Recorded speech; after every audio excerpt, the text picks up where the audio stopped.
বিয়ের রাতে আমি দেখেছিলাম ভোরবেলা আমার স্বামী তার ভাবির ঘর থেকে বেরিয়ে আসছে লুকিয়ে লুকিয়ে। ঘরে ঢুকে সে বেরিয়ে যায় গোসল করতে। পরদিন সকালে তার ভাবি আমার কাছে ইনিয়ে বিনিয়ে তার মেয়ের ভবিষ্যতের কথা বলল।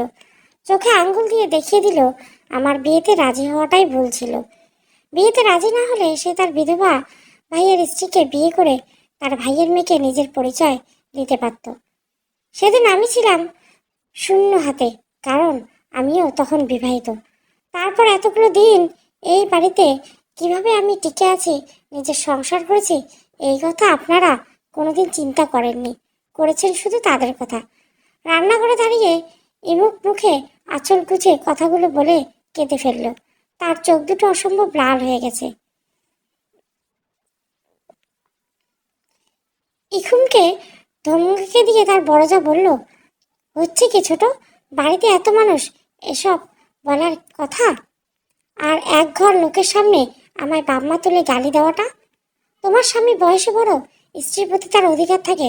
কই ভাইজান তো আপনাকে এত লোকের সামনে কোনো দিন গালি দেয় না, কারণ তার অসভ্যের মুখে মুখে তর্ক করা যা আমার না। তাড়াতাড়ি কাজে হাত লাগাও। দেখ বাইরে বেটা ছেলেরা বসে আছে, তাদের কাছে নাস্তা ঠান্ডা করে দিবি নাকি? আয় বোন আয়। কিছুক্ষণ পূর্বে ইখুমের স্বামী বাড়ির মেয়েদের জন্য শাড়ি কিনেছে। সে শাড়িটা তার পছন্দ হয়েছে। সেই শাড়িটা তার মেজোজায়ের হাতে তুলে দেওয়া হয়েছে। তাই ইখুম বলেছিল তার শাড়ি লাগবে না, তার জন্য রাখা শাড়ি তার মেজোজায়ের হাতে তুলে দিতে। রাশেদ তেড়ে আসে তাকে থাপ্পড় দিতে। লাগেনি যে এমন নয়, কানে লেগেছে। কেউ রাশেদকে কিছু বলেনি, সবাই ইখুমের দোষ ধরেছে। ইখুম কোনো জবাব দেয় না। হঠাৎ তার মনে হয় তার মাথার ভিতর শব্দ সৃষ্টি হচ্ছে। শ্রাবণ মাসের বৃষ্টিতে টিনের ঘর চালায় বৃষ্টি ফোঁটা পড়লে যেমন শব্দ হয় তেমন শব্দ। বৃষ্টির পানি টইটম্বুর চারিপাশে, তবু থামার নাম নেই। ইখুম পাত্তা দেয় না সেই বৃষ্টির শব্দকে। ইদানিং সে অনেক কিছু দেখেও না দেখার ভান করে থাকে। ইখুম নাস্তা করে চলে যায়। তারপর বাড়ির মেজ বউ ঢুকলো রান্নাঘরে। স্বামী না এই বাড়ির মেজ বউ। বছর সাথে পূর্বে বিয়ে হয় তার এই বাড়ির মেজ ছেলে কায়সারের সাথে। বিয়ের 32 দিনের মাথায় বিদেশ চলে যায় কায়সার। বছর 2 পর দেশে আসে, তখন পেটে আসে মেয়ে স্নেহা।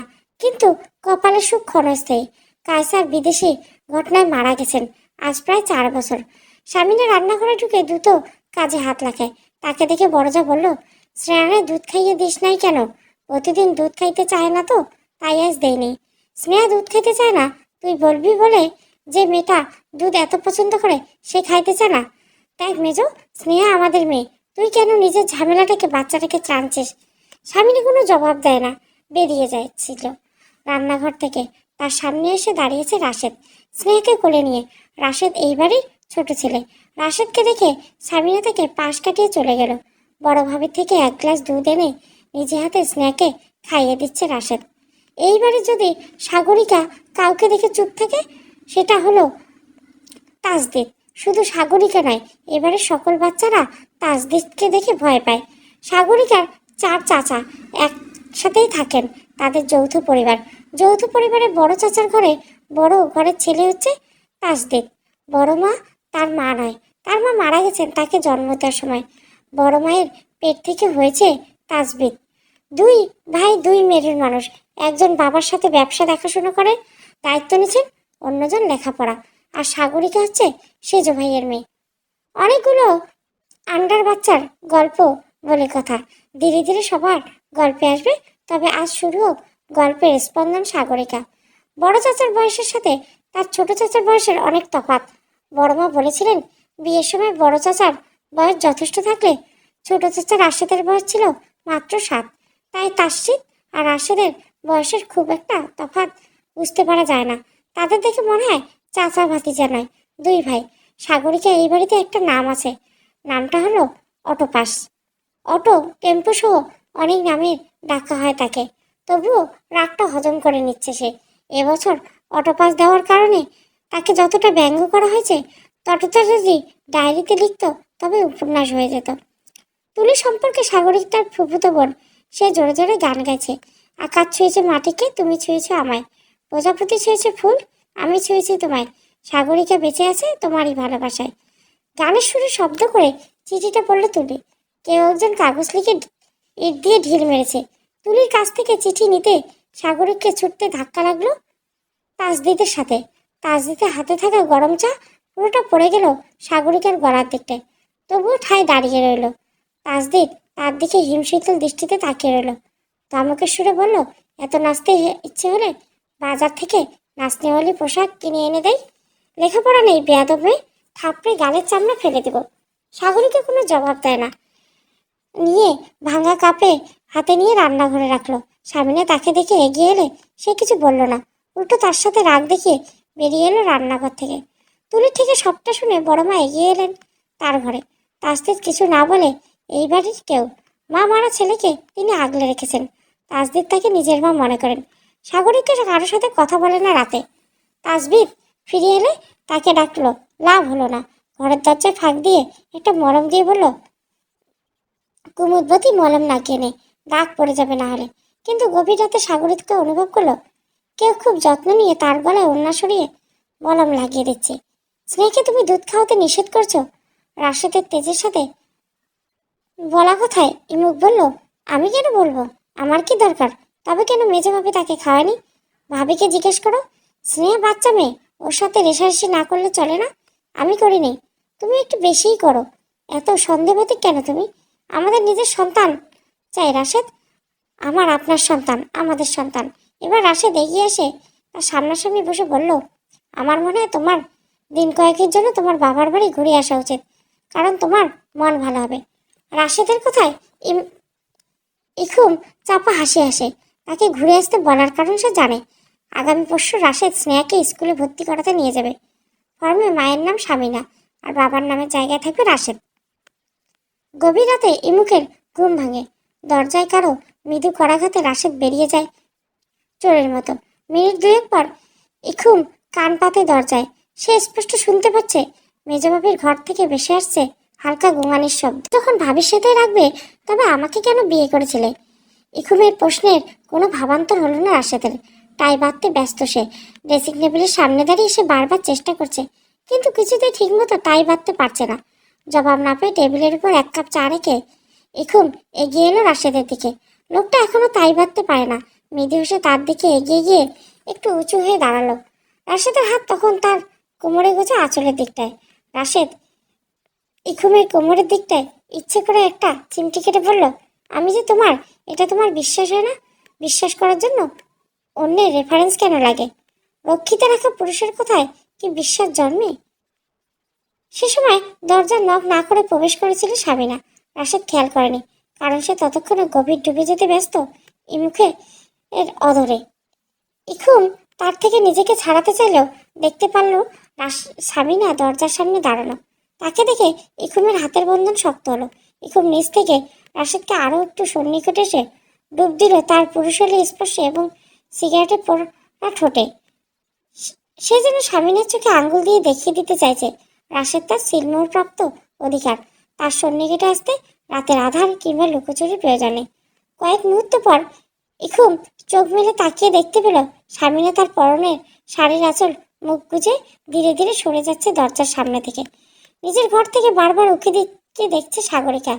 তাজদিদ বাড়ি আছে কি না, থাকলে সে পড়ার টেবিলে বসবে না, না হলে আর একটু ঘুম দেবে। চুপিসারে নিজ রুমে জানলা দিয়ে দেখতে পেল তাসজিদ এবং রাশেদ বেরিয়ে যাচ্ছে অফিসের জন্য। খুশিতে মনে হাজারখানেক প্রজাপতি পাখনা মেরেছে, কিন্তু পাখনাগুলোকে কেটে দিল তাজবিদ। হুকুম জারি হয়েছে তাজবিদের জন্য চা নিয়ে ছাদে যাওয়া। তাজবিদ শুধু সাগরিকের হাতে চা খেতে অভ্যস্ত। মাঝে মধ্যে বেশ বিরক্ত লাগে, তবু করতে হয়। চা বানাতে বানাতে সাগরিকার মনে পড়ে গেল সেই দিনের কথা, যেদিন তাজবিদের বন্ধুরা এসেছিল এবং বাসায় কেউ ছিল না যে তাদের চা করে দিবে।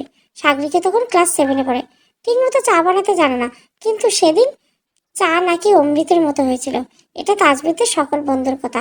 তাজবিদ সে থেকে বলেছে প্রতিদিন সাগরিকার হাতে চা চাই চাই, তাই বাধ্য হয়ে চা বানাতে হয় সাগরিকাকে। বিগত 5 বছরে এই নিয়ম অনুসারে চলে এসেছে। যদিও তাজবিদ কোথাও যায় এবং রাতে থাকে, তবু ফ্লাক্সে করে চা বানিয়ে নিয়ে যায়। গোসল করে ইখুম ছাদে বসে চুল মেলেছে রোদে। তুলি বসে আচার খাচ্ছে। তাজবিদের ক্লাস নেই, তাই সেও বসে আড্ডায় ব্যস্ত। সাগরীকে চা নিয়ে যেতে তাজুল মুশকি এসে চায়ের কাপ হাতে নিল। হতাশা ভঙ্গিতে ইখুমের পাশে এসে সাগরীকে বলল, কাল যা গেছে আমার উপর দিয়ে, ইখুম পাখি তুমি যদি জানতে। কি হয়েছে? অতঃপর তাসদিদের সাথে ঘটে যাওয়া ঘটনা বলল সাগরিকা। ইখুম এসে বলল, তাসকিদকে এত ভয় পাও কেন? সে এক ইতিহাস, বলো তবে শুনি। ক্লাস 3-তে পড়ার সময় গণিতে ফেল করেছিলাম। তো তখন আমাদের সবার পড়ার একটা ঘর ছিল, এত বড় বাড়ি ছিল না আমাদের। ফেল করা খাতা কোথায় লুকাবো? ঠিক করে এমন একটা জায়গায় যেখানে প্রতিদিন কেউ যায় না। যেমন চিন্তা তেমন কাজ। খাতা লুকিয়ে রাখছিলাম কোরআন শরীফের ভিতরে। কে জানতো তাসবিহ ভাই পরের দিন সকালে যাবে কোরআন পড়তে। সে সকালে আগ অবধি আমি তাকে ভয় করতাম না, কিন্তু সেদিন সকালে আমাকে খুব সুন্দর করে ডাক দিয়ে জিজ্ঞাসা করছিল। আমি মানা করি। এরপর খাতা বের করে।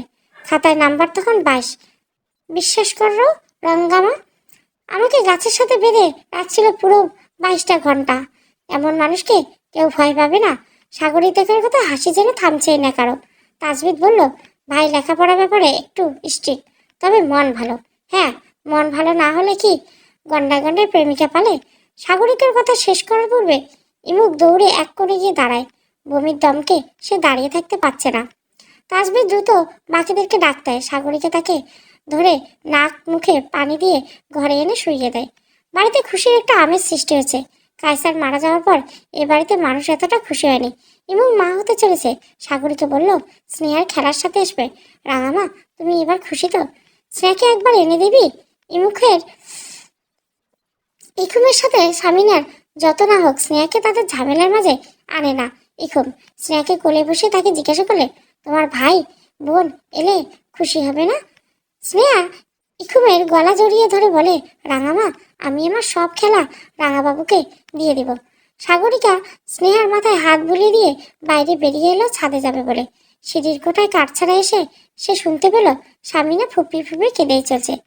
রাশেদ ডক্টর এসেছিল ইখুমকে দেখতে। ইখুম মা হতে চলছে। এবার কি বলবে তুমি?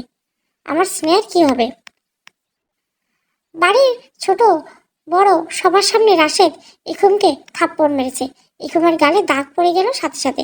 শাড়ির আঁচল শক্ত করে ধরে দাঁড়িয়ে আছে ইখুম ড্রয়িং রুমে। স্বামীরা মেয়েকে কোলে নিয়ে এক কোণে দাঁড়িয়ে তাকে শান্ত করায় ব্যস্ত। স্নেহার গলায় মাছের কাঁটা বেঁধেছে। তাকে কি না ইখুম ভাত খাওয়াচ্ছিল। স্বামীনের ধারণা ইখুম স্নেহাকে সহ্য করতে পারে না। সেখানে তার নিজের সন্তান আসতে চলেছে। এবার সে চাইতে স্নেহার ক্ষতি করবে। তার মেয়ের নিরাপত্তা এ বাড়িতে নেই। সে এখানে থাকতে ভয় পাচ্ছে। যদি তার সন্তানের বড় রকমের কোনো ক্ষতি হয়ে যায়।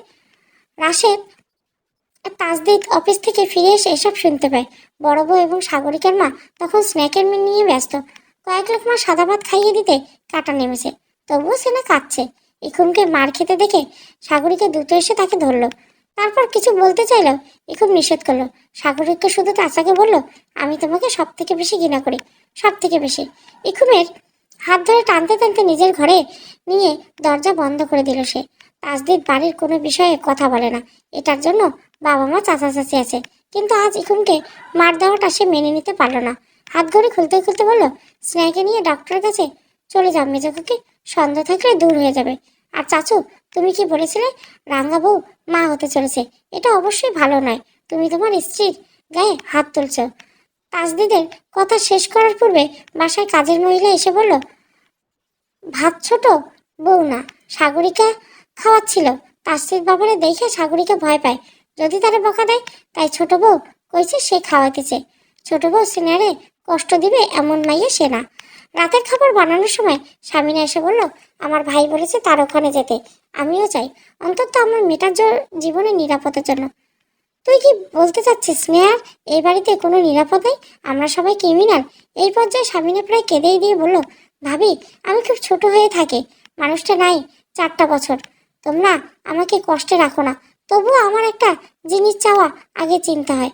মেয়েকে 1 পিস মাছ দিতে হলে আমার ভয় লাগে, কারণ এই বাড়িতে আমার পরিচয়টা এখন মৃত। কায়সার বিদেশে গেছিল কেন জানিস? ব্যবসায় তখন লস, ভাই বোনের সংসারটা না কষ্ট, তাই সে বিদেশে গেল। শাশুড়ি অসুস্থ হলো, তাজবিদ পেটে, তখন বাধ্য হয়ে মেজর বিয়ের আগে সেজর হলো। আর মাছের পিস বলছিস? তোদের মিয়া ভাই নিজের ভাগের মাছ না খেয়ে তাসদিদের জন্য রাখতো, আর তাসদিদ অর্ধেক খেয়ে বাকিটা সাগরিকাকে খাওয়াতো। তখন আমাদের টানাপোড়েনের সংসার। জগিতি সাগরিকাকে এত যত্নে তার চাচা ভাইয়েরা রাখতে পারে, যখন তাদের ব্যবসায় লস ছিল। তো এখন এত টাকা এখন তারাই কামাই করে, তারা কি স্নেহার দায়িত্ব নিতে পারে না? বড় ভাইয়ের কথায় স্বামীনা কোনো জবাব দিল না। রান্নাঘর থেকে চুপচাপ বেরিয়ে গেল বাগানের দিকে। সেখানে তার জন্য স্নেহার কোলে নিয়ে অপেক্ষা করছে রাশেদ। রাশেদের সামনে বসে আছে সাগরিকা। তার চোখ, নাক, গাল গোলাপি রঙের হয়ে আছে।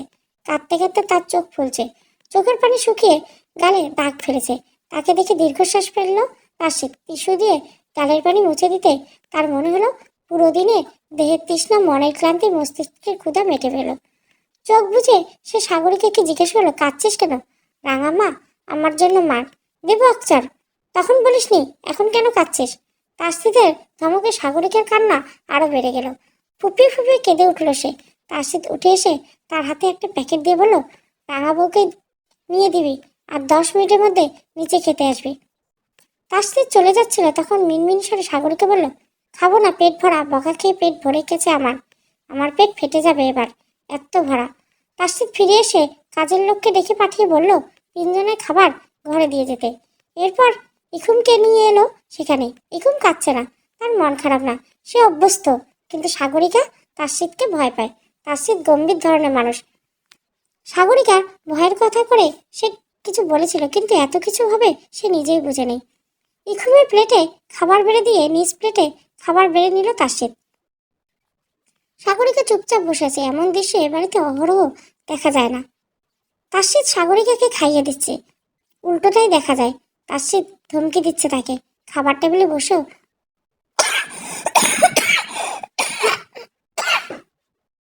অনেকদিন তাকে ধমক দিয়েছে সে, কিন্তু দোষ সাগরিকার থাকে বলে বকা খায়। এখনো তাসিদ পুরো মাছ খায় না, অর্ধেক প্লেটে রেখে উঠে যায়। ছোটবেলায় অভ্যাস সারেনি। আর তার মা সে মাছের অংশ তুলে নেয় নিজ প্লেটে। তার শাশুড়ি নাকি বলেন ছেলের হাত খাওয়া জিনিস ফেলে দিতে নেই, হায়াত কমে। হতে পারে কুসংস্কার, তবু তিনি মানেন। আজ তাসিদ নিজ হাতে খাইয়ে দিচ্ছে সাগরিকাকে। ইখুম স্লান এসে বলল, ভাবছি সাগরিকাকে বিয়ে দিব না তাসিদ, ওকে ঘরে খাম দিব। তাসিদ সাগরিকার মুখের খাবার তুলে দিতে জবাব দিল, ও হচ্ছে একটা বেগুন, যার কোনো গুণ নেই। এই বেগুনকে কে বিয়ে করবে? সারা জীবন বাপের ঘরে থাকবে। সাগরিকা মাথা নিচু করে মনে মনে প্রতিজ্ঞা করলো, ভার্সিটিতে ভর্তি হয়ে সে প্রেম করবে এবং বিয়ে করবে। এরপর বাড়ি থেকে চলে যাবে, আর কোনোদিন আসবে না। ইখুম হাত ধুতে উঠে গেলে তাসিদ সাগরিকার কাছাকাছি এসে তার ঠোঁটের পাশে লেগে থাকা ভাত তুলে নিয়ে নিজের মুখে দিয়ে বলল, বেগুন বেগুনের মতো থাক, আলুর মতো হওয়ার চেষ্টা করলে একদম ভর্তা বানিয়ে ফেলবো। নিজ হাতে মুখ মুছিয়ে দিচ্ছে সে। সাগরিকা যদি তাসিদের দিকে তাকাতো তবে দেখতে পেত যে আঙ্গুলগুলো স্পর্শ করেছে সাগরিকার ঠোঁট। সেই আঙ্গুলগুলো এখন ব্যস্ত তাসিদের ঠোঁটে। খাবার শেষ করার পর তাসিদ চলে গেছে নিজ রুমে। সে জানতো যদি নিজ থেকে খাবার না নিয়ে যেত তবে ইমুক এবং সাগরিকা কেউ রাতে খেতে নামতো না। সাগরিকা রুমের জানলা দাঁড়িয়ে ইখুম নিচে বাগানের দিকে তাকিয়েছিল। বাড়ির পিছনের গেট দিয়ে তখন রাশেদ গাড়ি ঢুকলো। স্নেহাকে কোলে নিয়ে নামালো স্বামীনা। স্বামীনা থেকে স্নেহাকে কোলে নিয়ে বাড়িতে ঢুকছিল রাশেদ। হঠাৎ ইমুকের তলপেটে অসহ্য যন্ত্রণা। সে অনুভব করলো পা বেয়ে নেমে আসছে ক্ষীণ রক্তের স্রোত। টেবিলের উপর থেকে ফোন হাতে নিয়ে রাশেদকে মেসেজ করলো, আমাদের সন্তান আসতে চলেছিল। আমি আপনাকে জানাতে পারলাম না। হয়তো আপনি ঠিকই বলেছেন, অন্যের সন্তান ক্ষতি চায়, তাকে মা হওয়ার অধিকার সৃষ্টিকর্তা কিভাবে দেয়? আমাদের না। না, আমার সন্তান হয়তো পৃথিবীতে আসার পূর্বে বাবার কথা শুনেছে। আপনি এবার আমায় তালাক দিতে পারেন, আমি দ্বিমত করব না। সাগরিকার মা ঘরে এসে দেখলো ইখুমের কাপড়ে রক্ত। বুঝতে বাকি রইল না ইখুম হয়তো তার সন্তান হারিয়েছে। ইখুমকে হাসপাতালে নিয়ে যাওয়া হচ্ছে। তাসদিদ, সাগরিকা, তাসবিদ 3জনে নিয়ে গেছে। ইখুমের মুখে তখন ব্যথায় নীল রং ধারণ করছে। রাশেদকে কেউ ডাকে নেই, কিন্তু আজও আর কেউ চুপ রইল না। বড় বউ সাগরিকার মা সবকিছু তাদের কর্তাদের জানিয়েছে। এতদিন শাশুড়ি মায়ের ভয়ে 2 বউ চুপ থাকলে আজ 2জনে সবকিছু জানিয়েছে। সব জানার পর 2 ভাই কিছুক্ষণ চুপ থাকার পর ডেকে পাঠালো রাশেদকে। রাশেদ বেরিয়ে এলো স্বামীনার ঘর থেকে। ইখুমের এই অবস্থার কথা সে জানে না। বড় ভাই রাশেদকে দেখে জিজ্ঞাসা করলো, ইখুমের গায়ে হাত তুলেছো তুমি? রাশেদ চুপ থেকে দেখে রেগে গেলেন তার সেজ ভাই সোহেল। সজোরে থাপ্পড় দিয়ে দিল রাশেদের গালে। রাশেদ তবুও নিচ্ছুক। ইখুম এই বাড়ির মেয়ের মতো না, এই বাড়ির মেয়ে। কোনোদিন দেখেছো তোমার ভাবিদের সাথে আমরা উঁচু গলায় কথা বলেছি? তুমি কোন সাহসে বউ মারো? কতদিন ধরে এসব চলে, আর তোমরা এতদিন আমাকে বলার প্রয়োজন মনে করোনি? একটা মেয়ের এতটা মানসিক অশান্তি লাগছে, ভুলে যাও কেন? সাগরিকা বড় হচ্ছে, অন্যের ঘরে নিতে হবে, তার সাথে এমন করলে মেনে নিতে পারবো আমরা? রাশেদ চুপচাপ দাঁড়িয়ে থেকে কথা শুনছে। এখন ইমুককে নিয়ে প্রবেশ করলো সাগরিকা। তাজদিদের মা এগিয়ে গিয়ে তাকে ধরে বসিয়ে দিল। তাজদিদ ফিরতেই তাকে জিজ্ঞাসা করলো, কি বললেন? মা সন্তান দুজনে সুস্থ আছে, কিন্তু কেয়ারফুল থাকতে হবে। রাশেদ অবাক চোখে তাকিয়ে তাকে জিজ্ঞাসা করলো, ইখুব তুমি ডাক্তারের কাছে কেন গিয়েছিলে? তোমার শরীর ভালো তো? রাশেদের দিকে তাকিয়ে স্লান মুখে হাসে ইমু। চোখ বন্ধ করে তাজদিদের বাবাকে বলল, ভাইজান আমাকে আমার বাড়িতে যাওয়ার অনুমতি দিবেন? আমি এখানে থাকতে ভয় পাচ্ছি, আমার সন্তানের নিরাপত্তার জন্য হলো অনুমতি দেন। রাশেদ পিছনে দাঁড়িয়ে থাকা স্বামীনার চোখে মুখে বিষণ্ণ প্রকাশ পাচ্ছে। ঘন্টা কয়েক মধ্যে ইমুক কথাগুলো যেন তাকেই ফেরত দিয়ে দিচ্ছে। মৌসুমি দাঁড়িয়ে আছে তাজদিদের ঘরের সামনে। তাজদিদ সকালে মর্নিং ওয়ার্কআউটে ব্যস্ত। তার পেটানো শরীর এবং পিঠ বেয়ে গড়িয়েছে বিন্দু বিন্দু ঘাম। সেদিকে তাকিয়ে কামনার দীর্ঘশ্বাস ফেলল মৌসুমি। সম্পর্কে সে তাজদিদের ফুফুতো বোন। তাজদিদ পুশ আপ করছিল, আর সাগরিকা তার পাশে বসে আঙ্গুলে পাতলা খোসা ছাড়াতে ব্যস্ত। ইমুখের জন্য নিয়ে যাবে সে, কিন্তু তাজদিদ তাকে ডেকেছে, কারণ আজ বাড়িতে মৌসুমীর বাবা ভাইয়েরা আসবে। তাদের খুব একটা পছন্দ করে না এই বাড়ি কেউ। বোন নিয়ে বিয়ে দিয়েছে এই তাদের সাথে নামমাত্র, কারণ পুরো পরিবার রাজনীতির সাথে যুক্ত। এবং সবচেয়ে বড় কথা হচ্ছে, মৌসুমীর মাকে তার বাবা তুলে নিয়ে গিয়ে বিয়ে করেছিল আজ থেকে 35 বছর পূর্বে। এলাকার প্রভাবশালী ছিল বলে আটকাতে পারেনি কে। তাছাড়া তখন তার ভাইয়েরাও ছিল ছোট, শুধু তাসিদের বাবা বড় ছিলেন। কালো রঙের জামাটা পরে তৈরি হয়ে নে, তুলিকে বল তৈরি হয়ে নিতে, রাঙা বউকে নিয়ে ঘুরে আশেপাশে। তাজবিদ যাবে সাথে, আপনি যাবেন না? তাজদিদ এবার ফ্লোরে বুকে মাথা ঠেকিয়ে শুয়ে পড়ে বার দুয়ে নিঃশ্বাস নিয়ে বলল, আজ কাজ আছে আমার। তাজবিদ তো আছে, তবু হবে না? কোথায় যাব? রাঙামাথা অসুস্থ, শপিংয়ে যাবে অথবা কোনো প্রিয় রেস্টুরেন্টে? ইচ্ছে করছে না। তাজদিদ এবার উঠে এসে সাগরিকার মাথায় হাত বুলে দিয়ে বলল, ক্যাশ রেখেছি, পাশের এলাকায় কুমোরপাড়ায় যেতে পারিস, রাস্তা ভালো, সাথে আমায় ফোন নিয়ে যাস। সাগরিকা এবার খুশি। তাজদিদের জায়গায় যদি তাজবিদ থাকতো তবে এতক্ষণে তার চুল এলোমেলো করে দিত, কিন্তু তাজদিদকে এমন কিছু করার চিন্তা করতে পারে না। সাগরিকা চলে যেতে মৌসুমি ধীরে ধীরে প্রবেশ করলো তাজদিদের রুমে। পিছন থেকে তাজদিদকে জড়িয়ে ধরে ঠোঁট ছোঁয়ায় তার পিঠে। তাজদিদ দ্রুত সরে গিয়ে পিছন ফিরে মৌসুমিকে কিছু একটা ধমক বলল, এটা কেমন বেয়াদবি, থাপড়ে গাল লাল করে দেব। এই বাহানা তো স্পর্শ করবে। তাজদিদ এক মুহূর্ত অপেক্ষা না করে বড় বড় কদমে শার্ট নিয়ে নেমে যায় নিচে। তাজদিদ থেকে কোনো রেসপন্স না পেয়ে মৌসুমি তাজবিদের রুমে যায়। তাজবিদ আয়নার সামনে দাঁড়িয়ে নিজের চুল ঠিক করছিল। ভালোবাসায় কিভাবে তাকে ভোলাবো রে তাজ? তাকে আবার পটাতে চাইছো? তুমি যে মেয়ে মাইরি, তোমাকে আবার ভোলাতে হয়? হয় রে হয়, এই বান্দা চালু চিজ। বলতে কি করি? সরাসরি কিসিং অফারটাও নেয় না, চুমুই কেন দিতে হবে? কাছাকাছি আসা যায়, দুষ্টু মিষ্টি টাইপের। আদর না করে ডিরেক্ট ধর তক্তা মার পেরেক করলে কি আর হয়? আই মিন আস্তে ধীরে আগাও, আজ চোখাচোখি, তারপর ধরাধরি, তারপর না হয় বাকি সব। ইমুক ইখুম গতকাল থেকে রাশেদের সাথে কথা বলেনি। রাশেদ চেষ্টা করছিল তাকে, কিন্তু সে তাকে সুযোগ দেয়নি, কারণ ইখুমের মনে হচ্ছে আঘাতের পরিমাণ যখন বেশি হয়, মাপ চাওয়াটা তখন কাটা গায়ে নুনের ছিটার মতো। তুলি সাগরিকার সাথে বেরিয়েছে যাচ্ছে ইখুম। রাশেদ তাকে ডাকলো, সে ফিরে তাকায়নি। সম্পর্কটা যখন মরে গেছে, সামান্য বৃষ্টির পানি গড়িয়ে সম্পর্কটা জীবন্ত করতে পারে না। তাজবির ড্রাইভ করছে, আর পাশে বসবে সাগরিকা, পিছনে তুলি, ইখুম আর স্নেহা।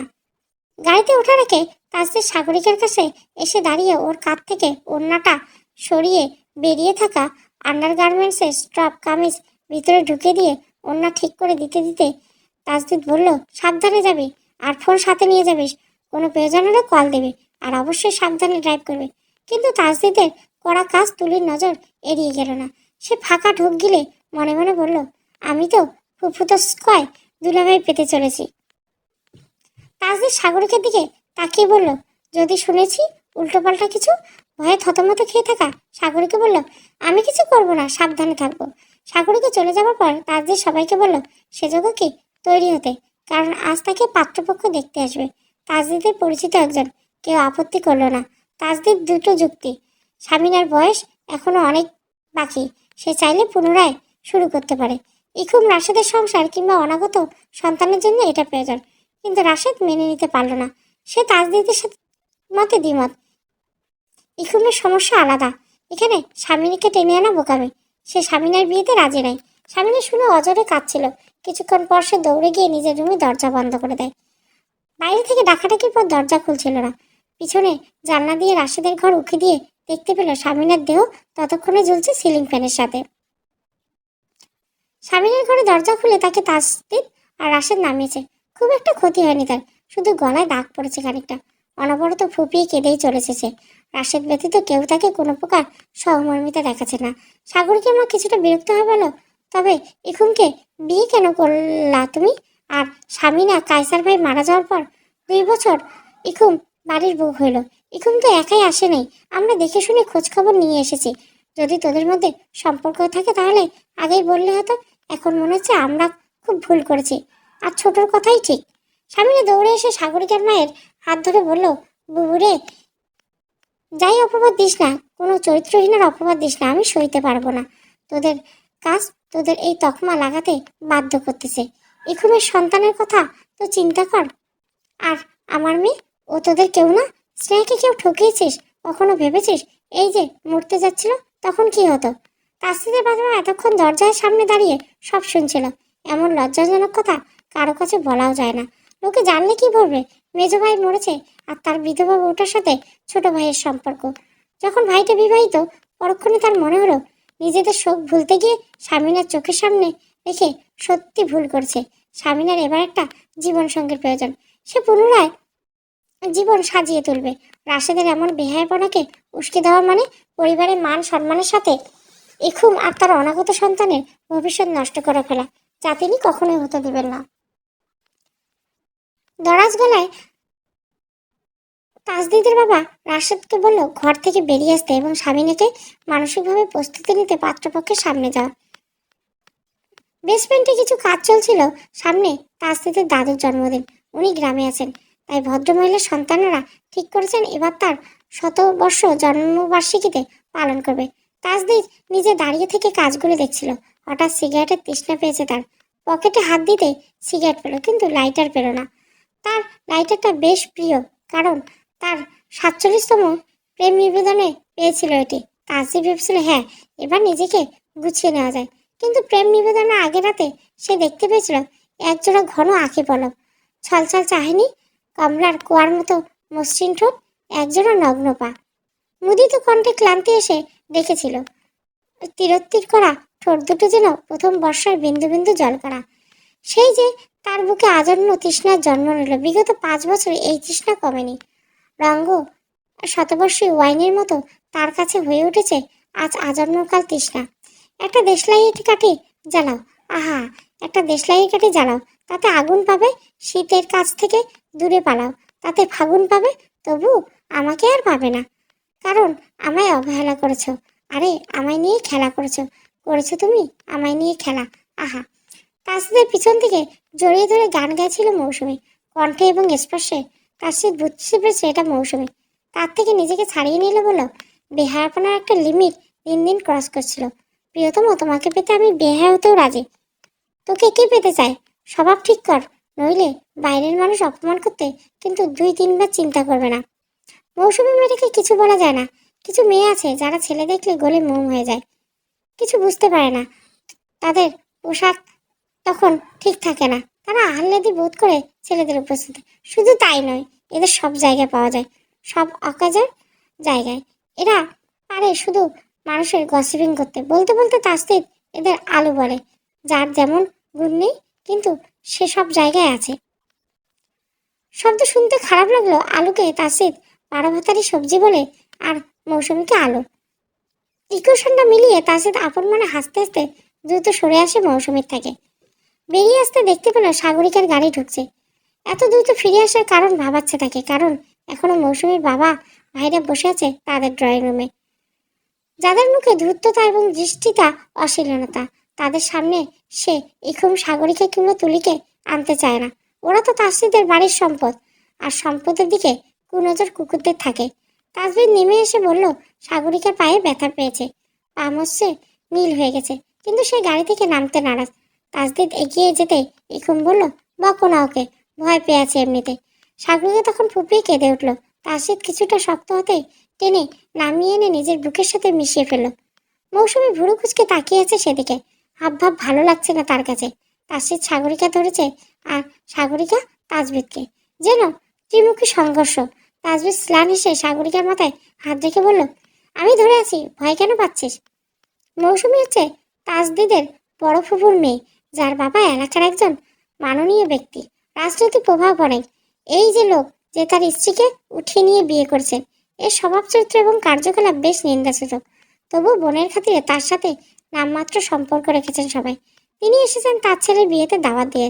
তাজদিদ কিছুটা জানতো, তাই আজ স্বামীনাকে দেখতে আসার ছোট্ট নাটক সাজায়। এজন্য ইখুম সাগরিকাকে বাড়ি থেকে দূরে পাঠিয়েছিল। এক কাজে দুই কাজ। স্বামীনের প্রতিক্রিয়া এবং মৌসুমীর বাবা ভাইদের দুই পক্ষ থেকে তাদের দূরে রাখতে চেয়েছে সে।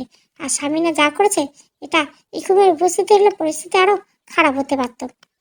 বিয়ের দাওয়াত দিয়ে যখন তারা বেরিয়ে গেল, তখন পুনরায় স্বামীনার বিয়ের কথা উঠল। সাগরিকার পায়ে তার বড় চাচা তখন তেল মালিশ করে দিচ্ছে। পাশে বসে ছিল ইখুম। এ নিয়ে সে চুপচাপ, যেন সে জমে আছে বরফের মতো। তাসরিদের রাশেদের কথা কটাকাটির একসময় তাজদিদ বলল,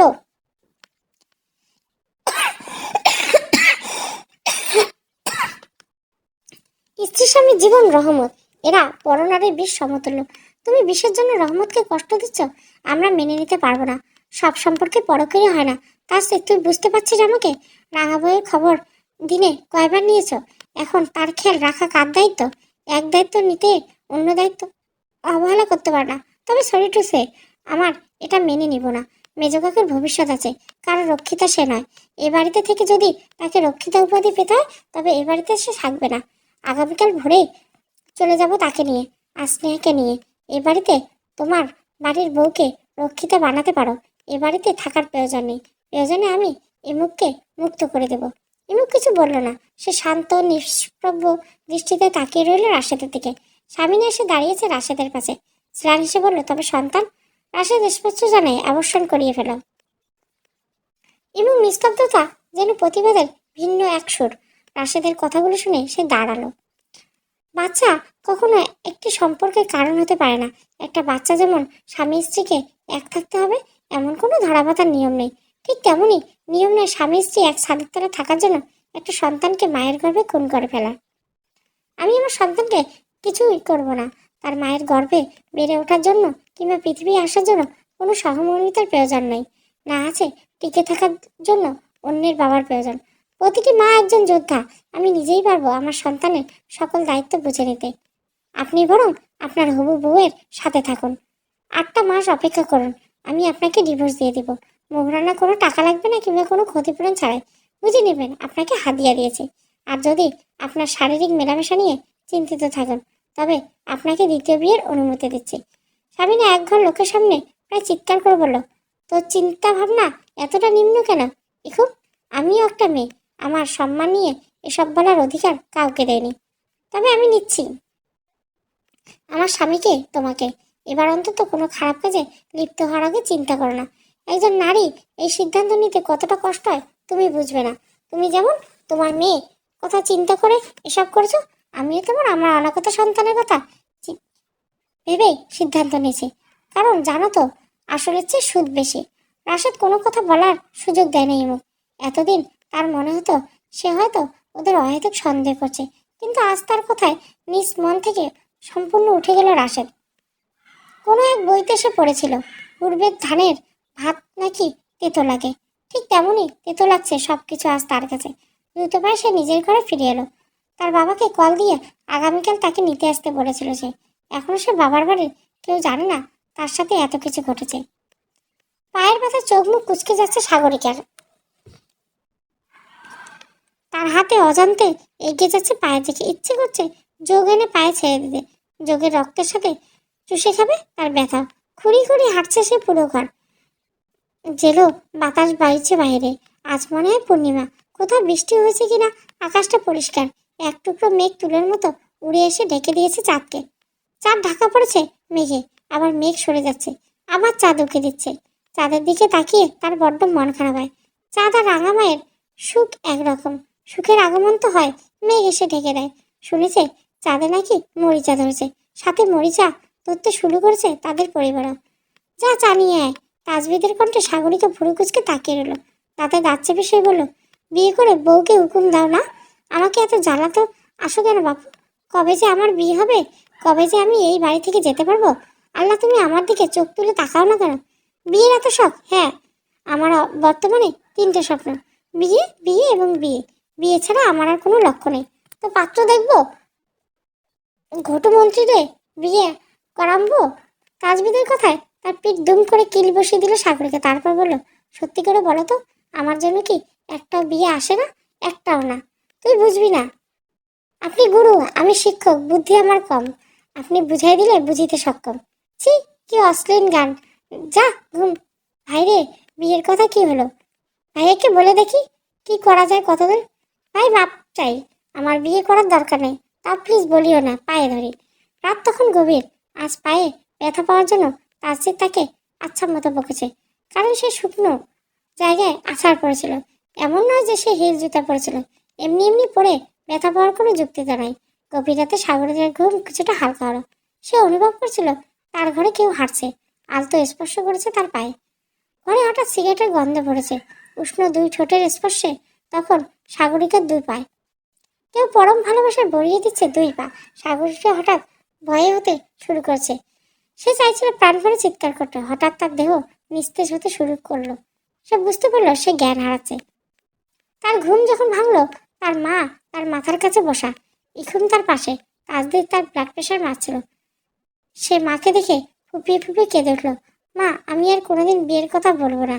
বিয়ের কথা বললে তেনারা কেন আসেন? রাশেদ সকালবেলা নাস্তার টেবিলে বলল, আমরা বের হবো কিছুক্ষণ পর। আর বড় ভাই নিশ্চুপ ছিল। এই মুহূর্তে তিনি বললেন, যেতে হলে তোমাকে এই বাড়ির সকল সম্পর্ক এবং সম্পত্তি ত্যাগ করতে হবে। কেন? তোমার অন্যায় আমি মেনে নিব না। তোমাকে মানতেই হবে। হয় সম্পর্ক, না হয় সম্পদ। বেশ, তবে নিয়ে আসুন কাগজ। আমার আপত্তি নেই। কিন্তু স্বামীরা আপত্তি করে বলল সে যাবে না। তার অধিকার সে ছাড়বে না।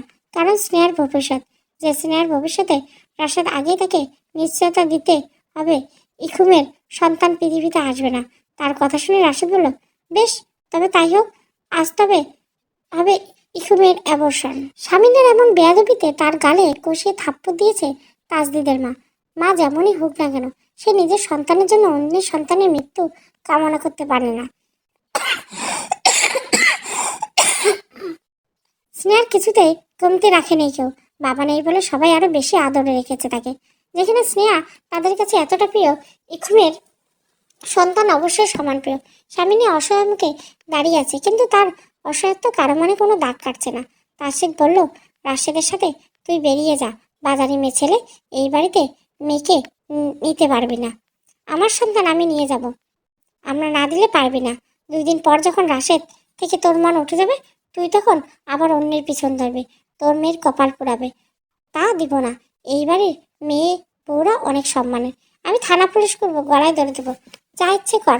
আর এই রাশেদ, তুই আজ ইকুমের ক্ষতি চাচ্ছিস? এই ইকুমের জন্য কাঁদবে। তোর মুখে দিকে সেদিন ও ফিরে চাইবে না। মরার আগে তুই পানিও যেন পাস না। আমি তো অভিশাপ। ইকুম দৌড়ে এসে বড় জায়ের মুখে হাত দিয়ে বলল, তুমি মা তুললো, অভিশাপ লেগে যাবে। অভিশাপ দিও না। এত কিছু পরেও ওনারা যা সিদ্ধান্ত নিয়েছেন, ওনার সিদ্ধান্ত মতো আমি যে চলতে বাধ্য তা কিন্তু নয়। আমি চলবো আমার মতো। ভাঙ্গন যেখানে নিশ্চিত, সমঝোতার কোনো বিদ্রুপ আসে না। স্বামীরা ঘরে ঢুকে দরজা চাপিয়ে দিয়ে কাজের মেয়ে জলি বসলো ফ্লোরে। নাম জুলেখা। শহরে এসে নাম বদলে হয়েছে জুলি। অসম্ভব ধূর্ত একজন মহিলা, যার কাজ এর কথা ওর কাছে লাগানো। সে ফিসফিস করে বলল, মাথা কি গেছে আপনার? কি করেন এই বাড়িতে? থন গেলে আর কিছু পাইবেন না। সম্পত্তিহীন বড় ভাইয়ের নামে যা ভাবসাব, তার 2 পোলার একজনরে দিয়া সাগরিকাকে রাখবে। তাতে আমার কি? আমার মন কয় ইখুমের পোলা হবে। পোলার আইনা আলাদা। আপনার মাইয়ারে না দিলে পাবে না, কিন্তু ইকুমের পোলা হইলে কি হব ভাবছেন? আমার স্নেহকে তারা ঠকাবে না, ভুল কইলেন।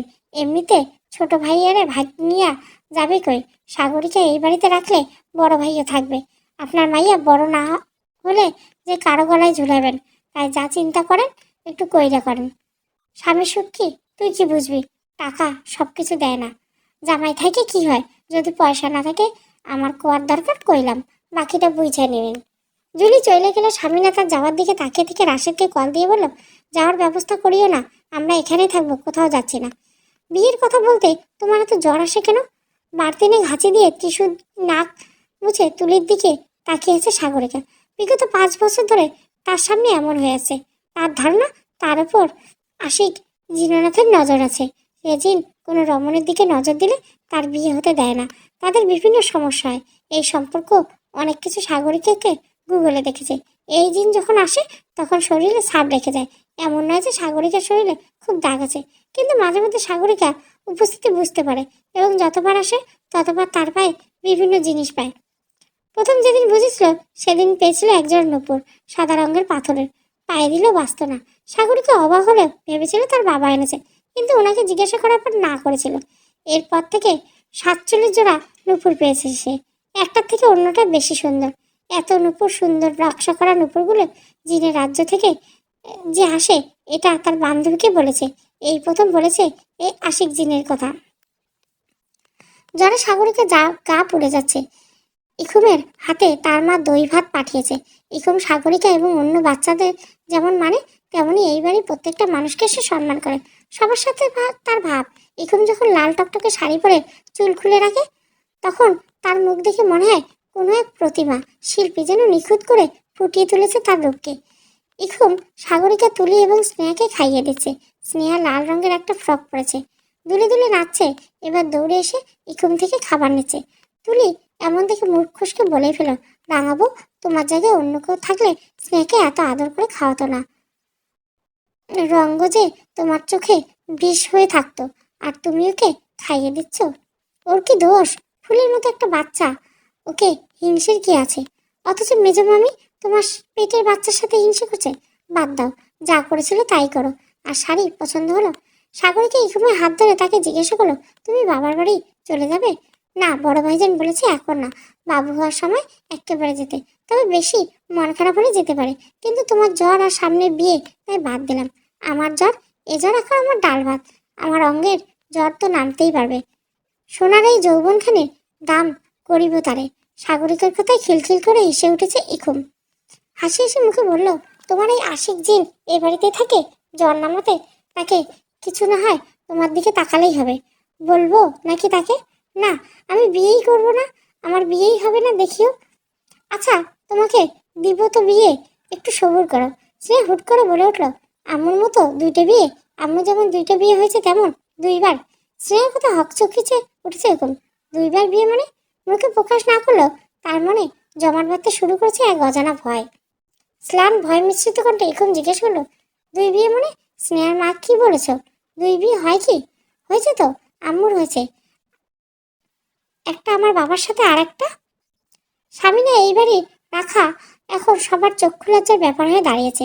রাশেদ বা স্বামীনা কেউ তাদের সম্পর্কে সত্যতা প্রকাশ করছে না, কিন্তু তাদের ব্যবহার বড্ড বেশি ভয়ঙ্কর। স্বামীর দিকে 1 কাপ চা এগিয়ে দিয়ে তাসদিদের মা বলল, স্বামীনার বিষয় নিয়ে আম্মার সাথে কথা বললে কেমন হয়? এছাড়া উপায় দেখছি না। আপনি আরেকটু শক্ত হন রাশেদের প্রতি। তাসদিদের মা, রাশেদ এখন যথেষ্ট বয়স হচ্ছে, ওর জীবনে আমার হস্তক্ষেপ মেনে নেবে না। কেউ নেয় না। যতটা পেরেছি ভয় দেখেছি। বাড়ি থেকে বের হতে যেতে বলেছি, ব্যবসা ছাড়তে বলছি, ও সব ছাড়তে রাজি। এবার আমি ওকে আর কি দিয়ে আটকাবো? আপনি ওর বড় ভাই, সেই অধিকারে আটকাবেন। যেখানে সন্তান বাবা মায়ের কথা পাত্তা দেয় না, আমি তো বড় ভাই, আমি বড় জোর বোঝাতে পারি। কিন্তু কি বলতো, ওই ছোট বউটার মুখটা দেখলে খুব খারাপ লাগে। কতই বা বয়স, আমাদের রুনি বেঁচে থাকলে ওর বয়সে হতো। কথাগুলো বলে ভদ্রলোক একটা দীর্ঘশ্বাস ফেললেন। তাসদিদের মায়ের চোখ মুখ হঠাৎ শক্ত হয়ে উঠল। তার প্রথম সন্তান তাসদিদ নয়, ছিল তার মেয়ে। তাসদিদ তার সতীনের ছেলে। মেয়েটা বছর 4 বয়সে পানিতে ডুবে মারা যায়। তখন তাসদিদ পেটে ছিল। কখন পুকুর পাড়ে শাপলা তুলতে গিয়েছিল কে জানে, মরে ভেসে উঠেছিল মেয়েটা। পাটের খড়ির মতো আঙ্গুলগুলো নীলচে কালো হয়েছিল। পেটে অনেকখানি পানি ঢুকে ফুলে ফেপে উঠেছিল। মেয়েটাকে যাই দাফন করেছিল, এরপর অনেক বছর স্বপ্নে দেখেনি তাকে তার মা, কিন্তু যেদিন দেখেছিল তার শ্বশুর মারা যাবে তার আগের দিন চিহ্ন শূন্য কাপড়ে তার সামনে এসে দাঁড়িয়েছিল। মেয়েটি মুখে হাসি নেই, রাগ রাগ চোখে বলল, দাদাকে নিতে এসেছি, যেতে দাও। পরদিন তার শ্বশুর মারা গেলেন।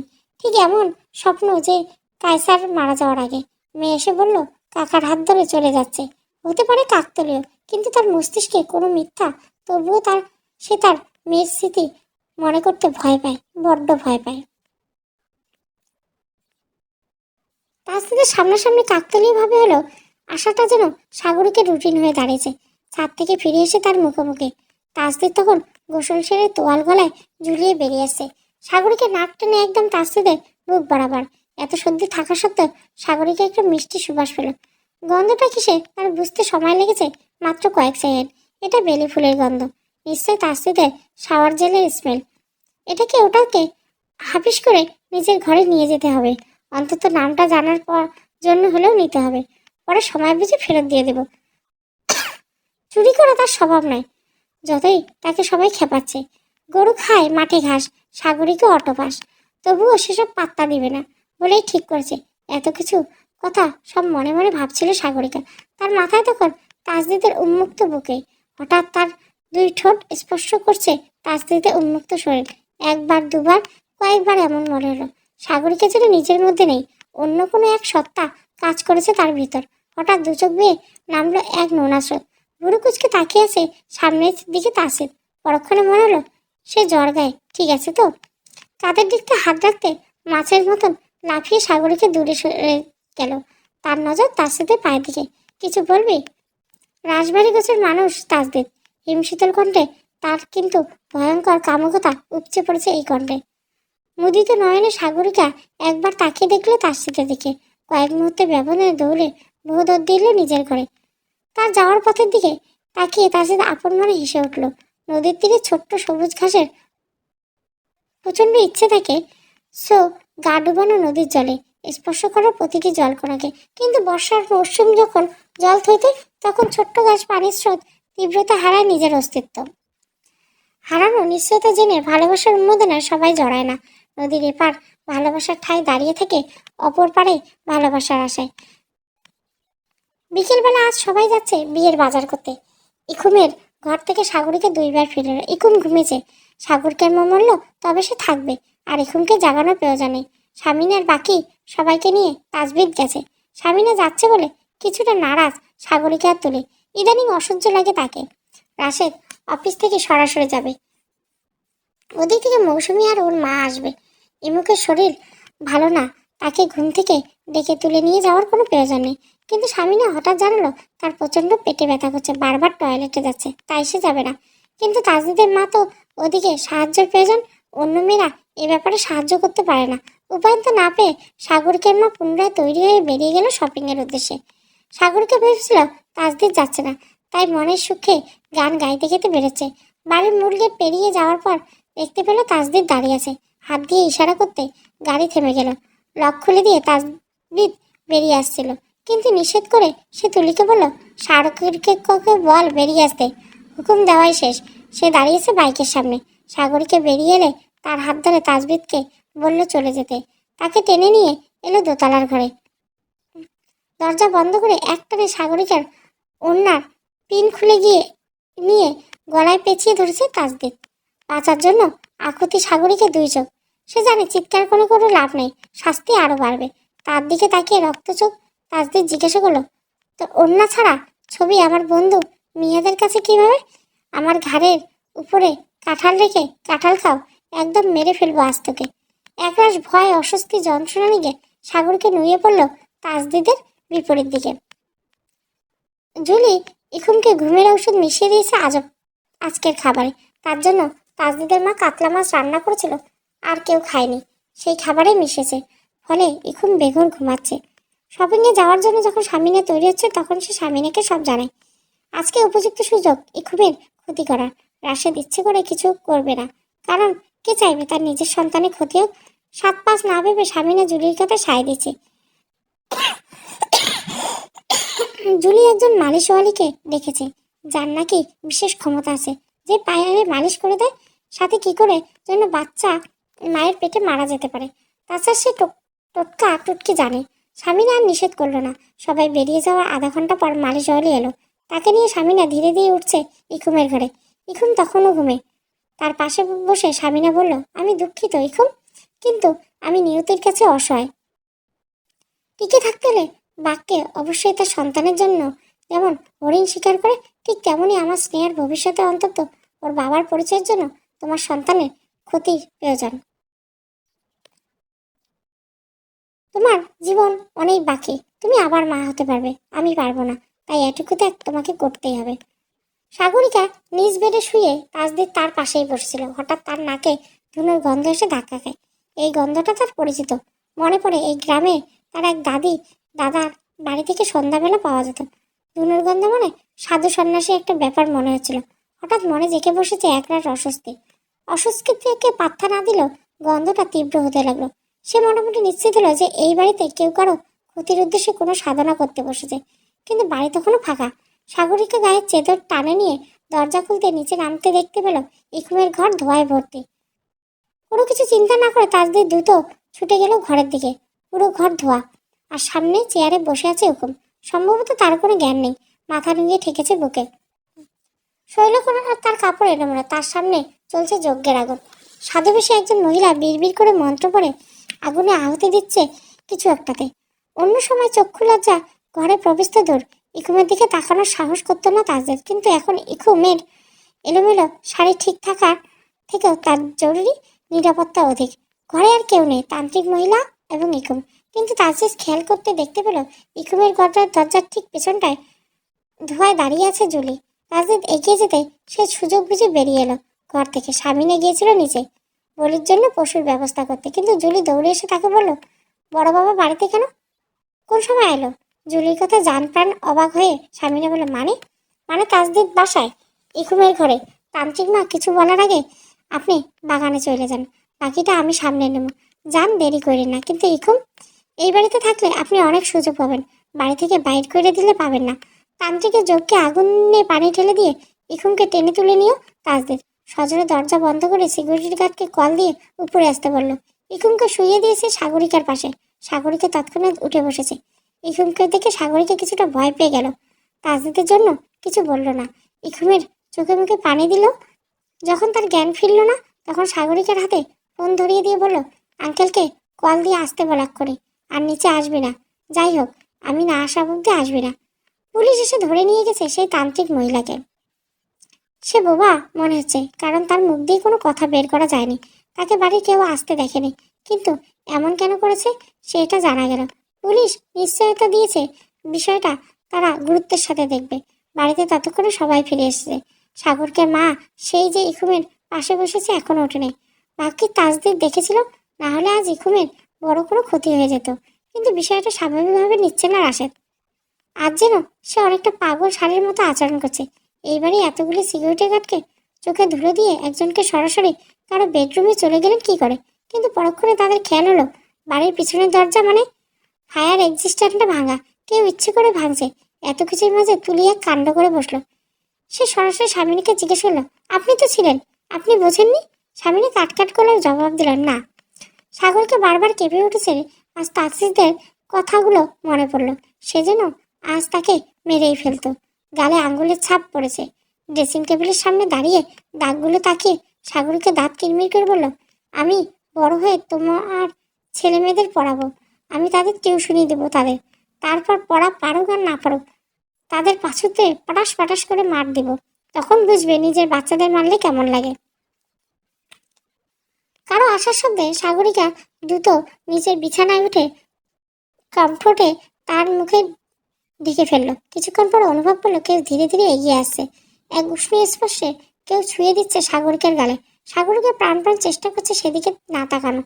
সেজন্য উল্টে পিঠে ঘুরে তার নাকে এলো কড়া বেলি ফুলের গন্ধ এবং গলায় পেল এক জ্বলন্ত সিগারেটের স্পর্শ। বিছানা খামচে ধরছে। সে শক্ত মনে মনে ভাবলো, আজ তো বিয়ের কথা ভাবিনি, তবে আশিক জিন কেন এলো? ইকুমের পায়ের কাছে এসে আছে রাশেদ। তার চোখে যেন আগুন জ্বলছে। ইকুম নগ্ন শুভ্র পায়ে তখনও ক্ষততে ভরপুর, রাশি দিয়ে শক্ত করে বাঁধার কারণে কালো দাগ পড়েছে। খুব আস্তে ধীরে সেই ক্ষততে মলম লাগিয়ে দিচ্ছে রাশেদ। সে না চাইতো অনেক ক্ষতি ইকুমের চারপাশে ঘুরঘুর করছে। 3 বছর একতরফা ভালোবাসা রাশেদের এই ইকুমকে, যাকে বিয়ে করার জন্য সে বাড়িতে 7 দিন না খেয়ে পড়েছিল। রাগ জেদ দেখিয়েছিল মায়ের সাথে, সে নিতে রাজি হয়নি স্বামীনের দায়িত্ব। কিন্তু নিয়তি এমন কেন? উদ্ভ্রান্ত মরু প্রতীক হয়ে বেঁচে থাকার জন্য সত্যি মৃত্যুর থেকে জঘন্য। মানুষ শুধু বাঁচার নামে বেঁচে থাকে অনেক সময়। দায়িত্ব এবং ভালোবাসা দুটোর মাঝে দায়িত্বকে কেন বেছে নিতে হয়? যে দায়িত্ব ভালোবাসার স্পর্শ থাকে না, সেই দায়িত্ব কেবলমাত্র গলার ফাঁস। এই ফাঁস থেকে বাঁচাতে চায় রাশেদ ইকুমকে নিয়ে, কিন্তু তা হয় না। নিজের সমস্ত আবেগ পানির সাথে ঢকঢক করে গিলে ফেললো রাশেদ। স্বামীনা কখন তার ঘরে এসেছে সে বুঝেনি, কিন্তু উপস্থিতি টের পেয়ে সে বলল, কেন করলে ভাবি এমন? আমার স্নেহের জন্য? আমি তো আপনাকে নিষেধ করিনি, দায়িত্ব থেকে সরে যায়নি। তোমার সন্তান থাকলে তুমি স্নেহাকে মানবে না। ইকুম স্নেহাকে ভালোবাসে, ও স্নেহাকে নিজের সন্তানের পরিচয় দিবে। এখন সময় এসেছে ওকে সবটা জানানো। তবে আমি গলায় দড়ি দেব, স্নেহার মা আমিই থাকবো।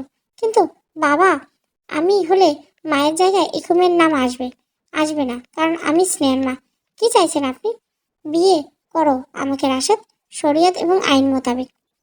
নিজের আতখাওয়া সিগারেট তাজদিদের দিকে এগিয়ে দিলেন রাশেদ। বলল, মেজো ভাবি কি বলছে শুনছিস? তোমার সাথে আমার সম্পর্ক সিগারেট ভাগ করে নাও। তোমার মনে কি চলছে আমি বুঝি। সবকিছু আয়ত্তের বাইরে চলে যাচ্ছে। তুমি যদি দ্রুত চন্দ্রকে হাতে নিয়ে সূর্যকে স্পর্শ করে মাপ চাও, তবুও স্বীকার করো, তবুও তোমার কোনো মাপ হয় না। আমি নিরুপায়। পুরুষ মানুষ কিভাবে নিরুপায়? নারীরা নির্ভর করে পুরুষদের উপর। সেই পুরুষ মাঝপথে নারীর হাত ছেড়ে দেয়, তবে নারী কি হয় বুঝে করছো? তুমি যতই নিরাপয় হও না কেন, একজন নারীকে তোমার মানসিকভাবে ভেঙে দেওয়ার কোনো অধিকার নেই তোমার। একজন নারীর অনাগত সন্তানকে খুন করতে চাওয়ার মতো দুঃসাহস তোমার দেখানো উচিত হয়নি। দায়িত্ব এমনই। না, ভুল বললে। দায়িত্ব এমন নয়। দায়িত্ব এমন হতেই পারে নিজ সন্তানকে খুন করে অন্যের সন্তানের দায়িত্ব নিতে হবে। এমন দায়িত্ববান পুরুষ উপন্যাসে হয় না।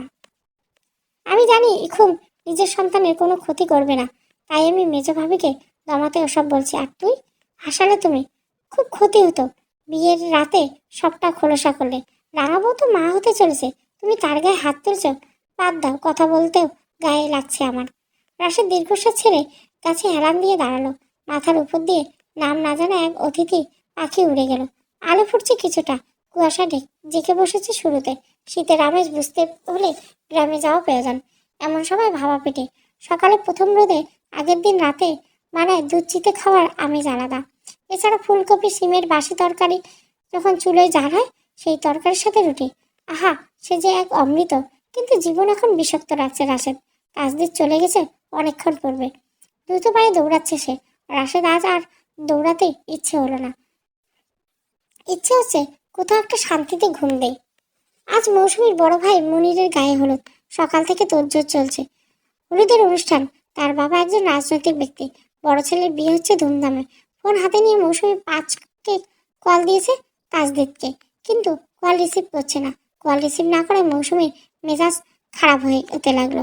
তার মা রান্নাঘরে কাজে ব্যস্ত। এত মানুষের খাবারের আয়োজন নিজে দেখছে। মৌসুমী সেখানে এসে জিজ্ঞাসা করলো, মামারা কখন আসবে?